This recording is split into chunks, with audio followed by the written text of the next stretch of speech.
मानवी गुप्ता जी चंडीगढ़ से। राधा वल्लभ जी। राधा वल्लभ श्री हरिवंश। पूज्य महाराज, आपके चरणों में कोटि कोटि प्रणाम। महाराज जी, जब से कॉलेज के दोस्तों का संग होना शुरू हुआ है तब से स्वाभाविक भक्ति कम हो गई है और संसार के भोग आकर्षित करने लग गए हैं। सत्संग भी लगातार नहीं सुना जाता, चित्त घबराता है। कृपया इसका निवारण करें। अब बच्चा, तुम तो इतने केवल कह रहे हो। हमें तो ऐसे भी बच्चे मिले कि हम नहीं करना चाहते पर जबरदस्ती अगर ना करें, ना पिए, ना खाएं तो हमारा निरादर करते हैं, हमें अपमानित करते हैं, हमें ऐसा। तो आप सबके बीच में अगर उनसे मिले ना तो एक अकेलापन में, मतलब ऐसे। अब देखो, अगर सही मार्ग में चलना है तो भगवान के सिवा कोई हमारा मित्र नहीं है, ये तो मानना पड़ेगा। तुम्हें भक्ति में सपोर्ट दे सके पूरे संसार में केवल भगवान या भगवान के स्वरूप भक्तजन। तुम्हार सेवक असुरारी, इसके सिवा आपको कोई सपोर्ट दे, मुझे ऐसा लगता है कि नहीं।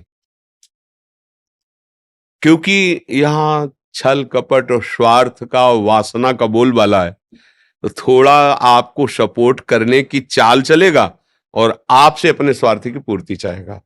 पाए जान जगत में सब जन, कपटी कुटिल कलयुगी टंच, मेरी सो भैया कृष्ण गुण संच। महाप्रभु हरिवंश चंद्र जो कहते हैं, कोई भी तुम्हें प्रेम करेगा तो कपट से करेगा। सच्चा प्रेम तो केवल गोविंद करते हैं, गुरु गोविंद ही सच्चा प्रेम करते हैं, दूसरा कोई प्रेम नहीं करता। तो मुझे लगता है जितने से काम चल जाए, अर्थात हमारा धर्म नष्ट ना हो, उतना तक तो व्यवहार ठीक है। क्योंकि आप विद्यालय में हो या किसी कार्य क्षेत्र में हो, ऑफिस में हो, ऐसा नहीं हो सकता कि वहां तुम उदासीन बन करके मौन रह सको। मान लो आपसे बड़ा ऑफिसर है, आप उसकी ड्यूटी में है, वो आपसे बात कर रहा है तो आपको बात भी करना है, पर जितने में हमारा धर्म नष्ट ना हो उतनी सीमा तक तो है। इसके बाद फिर नौकरी का प्राण भी छोड़ना पड़े तो हम प्रभु को नहीं छोड़ेंगे, धर्म को नहीं छोड़ेंगे। ऐसी निष्ठा रखनी चाहिए कि अगर कोई हमारे प्राण भी हरण करे तो हम अपने धर्म को नहीं छोड़ेंगे। हम नौकरी के लिए अपना धर्म नहीं त्याग देंगे। ऐसी विद्या क्या जो अविद्या का विस्तार कर दे, काम क्रोध आदि की वृत्तियां बढ़ा दे, व्यसन बढ़ा दे, माता पिता का निरादर करना सिखा दे, तो घोर अविद्या है। जब आप मनमानी आचरण करोगे तो माता पिता को स्वयं निरादर हो जाएगा, आप उनकी आज्ञा का पालन नहीं करोगे। शास्त्र और ऋषि मुनियों का, महात्माओं को स्वयं निरादर हो जाएगा, क्योंकि आप उनकी आज्ञा का पालन नहीं करोगे। तो वो क्या साथी हुआ, वो क्या विद्या हुई, वो क्या सत्कार्य हुआ। इसलिए बहुत विवेक की आवश्यकता। अब ये गलतियां तो ऐसी हो रही हैं, जब हम नए नए बच्चे जैसे मिलते हैं ना, फिर अपनी हालत जब बताते हैं तो जी घबरा जाता है। कि हमें तो ऐसा लगता है हर विद्यालय में जहां भी जितने 10 मिनट चाहे भले हो, महापुरुषों के वचन सुनाने चाहिए।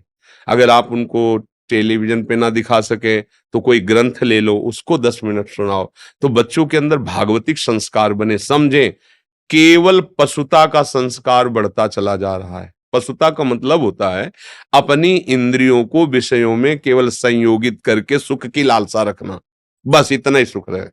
हमारी हर इंद्री की चाह पूर्ति, मना कष्टान इंद्रियाण प्रकृति स्थान, ये पशुता है। हमारा जीवन इसलिए नहीं मिला, इतने के लिए नहीं मिला। सच्ची कहते हैं, बात पर विश्वास कर लो। भगवान के चरणों का आश्रय लेकर नाम जपने से और सारे कर्तव्य कर्म करते रहो, जो आनंद मिलेगा वो आनंद ब्रह्मा को भी नहीं है, ब्रह्म पद में, परमेष्टि पद में।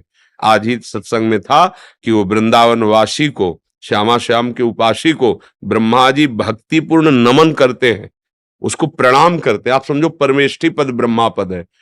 ब्रह्मादिक के भोग सब विषम लागत ताई, नारायण ब्रजचंद की लगन लगी है जाए। नारायण स्वामी कहते हैं कि श्री कृष्ण अनुराग में उन्मत्तता पाने के लिए साधक चल रहा है, तो उसके अंदर ऐसी क्षमता आ गई कि ब्रह्मादिक के भोग विष के समान लगते हैं।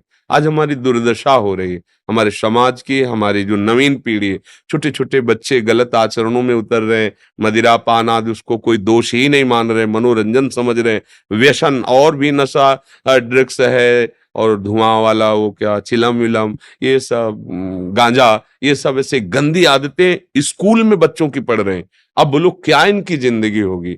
मुझे लगता है नवीन बच्चों को बहुत सावधानी से शिक्षा देनी चाहिए, जिससे वो अपने जीवन को संभाल सके। व्यसनी हो गया तो क्या, बेविचारी हो गया तो क्या जीवन रहेगा। अभी तो बच्चा है वो, अभी से हालत उसकी खराब हो गई।